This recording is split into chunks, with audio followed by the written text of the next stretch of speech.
Welcome back to the pit. Dave C. here. As you can see, we're not in the pit today. We're in my backyard. So I thought for the start of this video,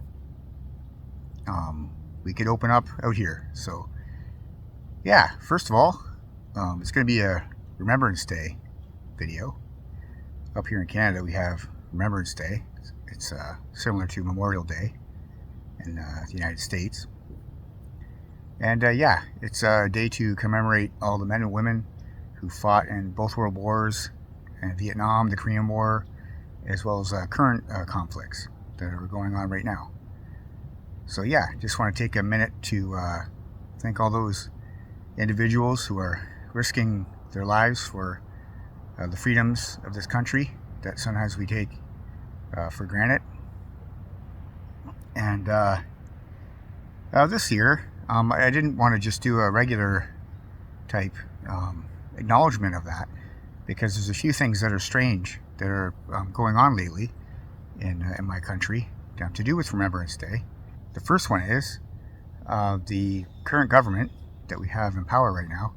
They removed the Vimy Ridge page in our passport booklet and replaced it with a little art drawing of the Prime Minister jumping into his cottage, a lake, in his fancy cottage somewhere up in Northern Ontario. So I don't like that, because I think that Vimy Ridge should be never removed from our Canadian passports, because that's our most famous battle, where so many Canadians gave their lives to stop the Germans in World War I.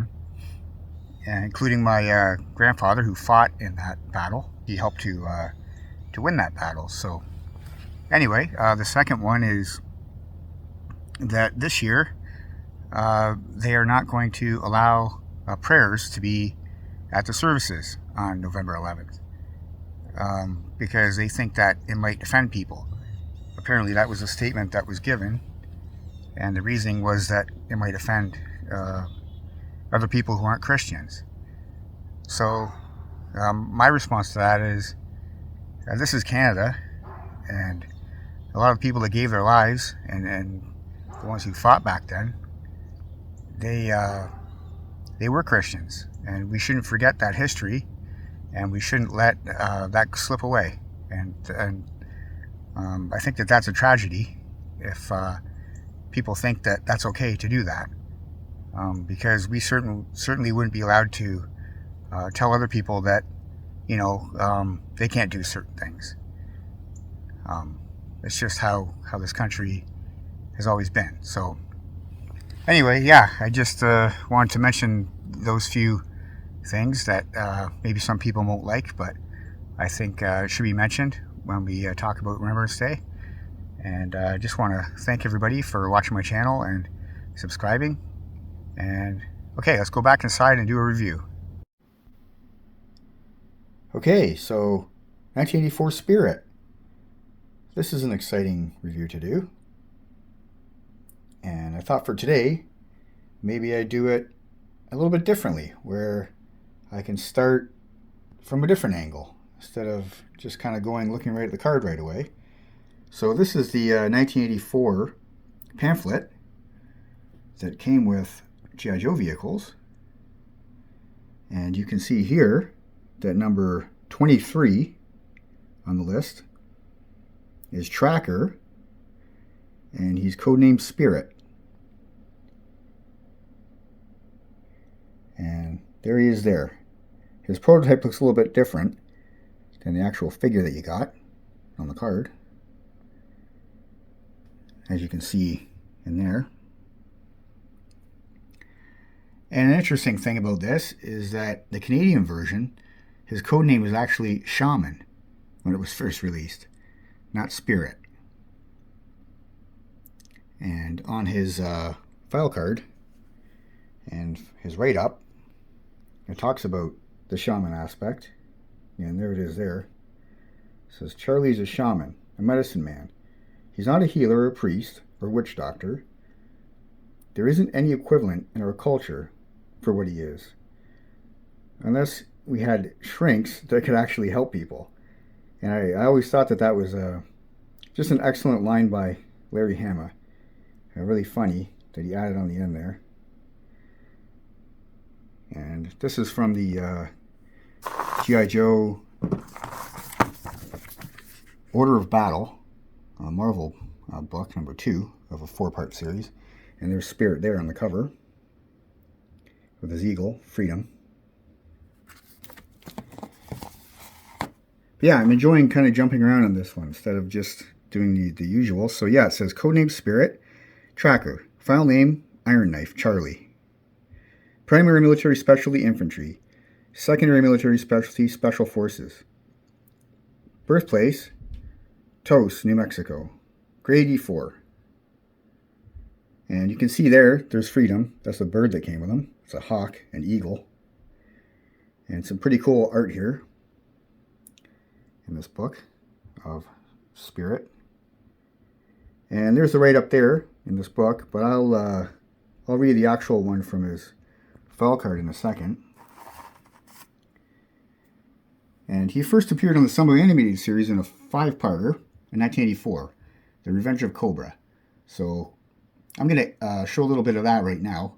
It's a famous battle where he actually fights the Ninja Storm Shadow. So let's have a look at that now. It's freedom! But what happened to Spirit?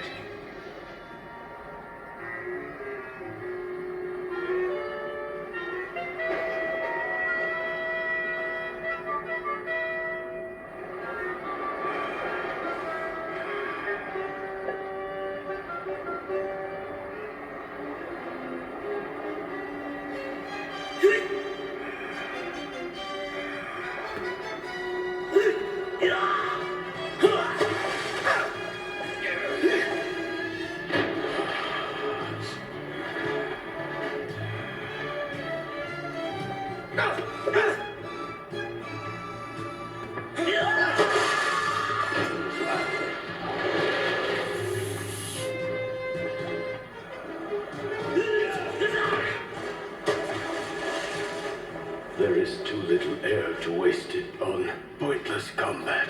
Agreed. Soon we will either use up what oxygen remains or the sea will rise and take our lives. We must dwell on this.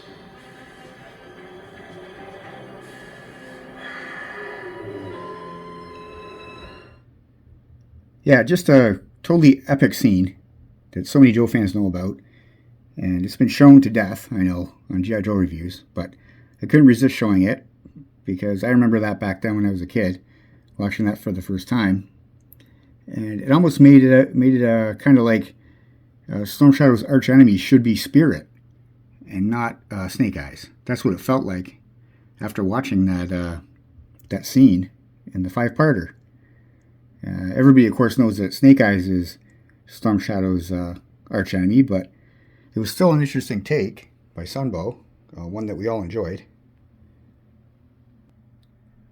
So here's his carded 84 release, and it's got the G.I. Joe font from 82 to 85, fully posable modern army figure, ages 5 and up. G.I. Joe Real American Hero. It's an American version, of course, because it says Real American Hero.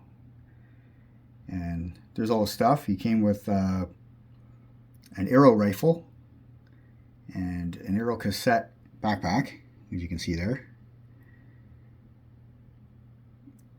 And the arrow launcher, which was his gun, which was a really interesting little gun to have back then. And there's the Hector Greedo art of this character, which just blew everybody away back then. Just a very, very cool figure and a really cool character. With swivel arm battle grip, that's the 83 to 84 when that first came out. Everything before that was straight arm, of course. And we can flip it around and look at the back. So it's got the 82 to 85 font on the top there, G.I. Joe. Collect G.I. Joe vehicles, weapons, figures, and Cobra Command, the enemy army. And it's got the 1983 and 1984 lineup for G.I. Joe 3 3/4 inch figures. And down here, you can see it's American. It's got the American flag point. And its file card reads as follows. Tracker, codename Spirit. File name, Iron Knife, Charlie. Primary military specialty, infantry. Secondary military specialty, social services. So that's interesting, because in the book it said special forces. So somewhere along the line there, they changed it, just like the shaman I talked about earlier. Birthplace, New Mexico, grade E4. Spirit comes from a family so far below the poverty line that they never realized they were poor. Was a hunting guide throughout high school. Served in Northeast Asia. Then as a civilian, completed his education. Returned to service for reasons inexplicable to anyone but a Native American mystic warrior. Qualified expert M16, M19, 11A1, auto pistol, Remington sniper rifle. And below is what I read earlier about him being a shaman, and also that, if shrinks actually help people in modern day. The classic Larry Hama joke line that we all enjoyed reading as kids. And my parents enjoyed reading too. My dad would always read the file cards when I brought them home.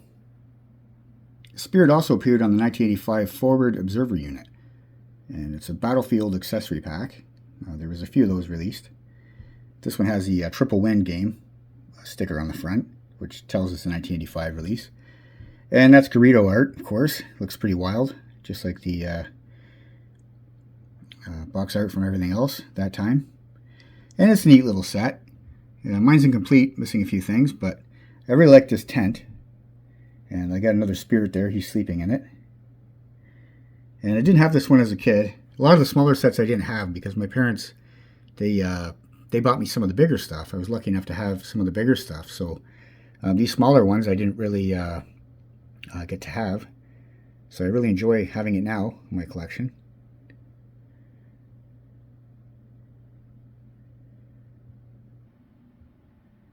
The character first appeared in G.I. Joe number 31, which is a January 1985 comic book.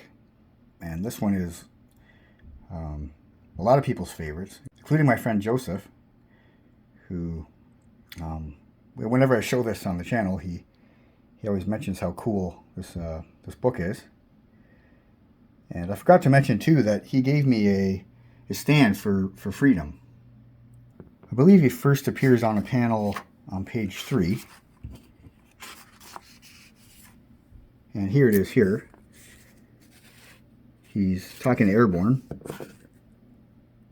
And his words are, maybe, maybe not. Does it really matter? I just really like that art. From the mid-80s there, from Marvel. It's just a really, really great book.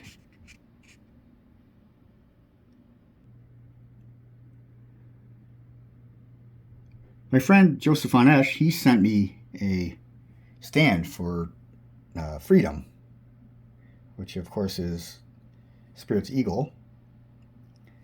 And I'm looking to get a loose freedom so I can display him beside Spirit. And that stand is so cool. I didn't put it out here. I don't know why, but I sort of forgot to put it out here in the review. But yeah, it goes above the figure, and so that you can display it where the bird will be flying above his master, which is totally cool. And I really look forward to getting a loose freedom instead of one that's just sealed in the bubble there that I can't really get at. I remember looking at this catalog back then and just being blown away that year. There were so many special new figures that came out, including the Baroness, Firefly, Scrap Iron. Just so many guys for the 84 year, and Spirit was one of the special ones for sure. I remember that Junkyard and Mutt, because Junkyard was the first animal that you could get in a G.I. Joe package, and Freedom was from the same year. So just a great figure, and so many memories of having this figure as a kid. Alright, so I hope you guys enjoyed this video, and I thought to end this video we would talk about Remembrance Day again. And right here I have a 1917 Vimy Ridge photograph, and it's a painting of the famous Canadian battle. And like I said in the opener, my great-grandfather was in that battle. And this is his attestation paper, which is the Canadian Overseas Expeditionary Force he signed up for back in 1915. And then later on he fought in various battles in World War I, including Vimy Ridge, which was a very strategic battle involving digging tunnels that went underneath Germany's lines. And later on he landed in Juneau in World War II, at Juneau Beach, and was a part of that, and went all the way into Holland and helped liberate Holland as part of the Big Red One. And I also remember my grandpa, who was in the Canadian Navy in World War II, and just stuff with the Merchant Marines, and later on some special forces type stuff in Europe. And yeah, I'm just really, really proud of them. And I'm just really happy that they fought for me and for us and for this country. And I'm very proud to be a Canadian. And I'm very proud to be a North American. And I don't think that people should forget that people died and fought so we could be free today. And it shouldn't be neglected. So everybody have a good Remembrance Day, and make sure you take a moment of silence to remember these people and how much they gave, and our people today are still giving, who are part of the services. Okay, guys, God bless. See you next time.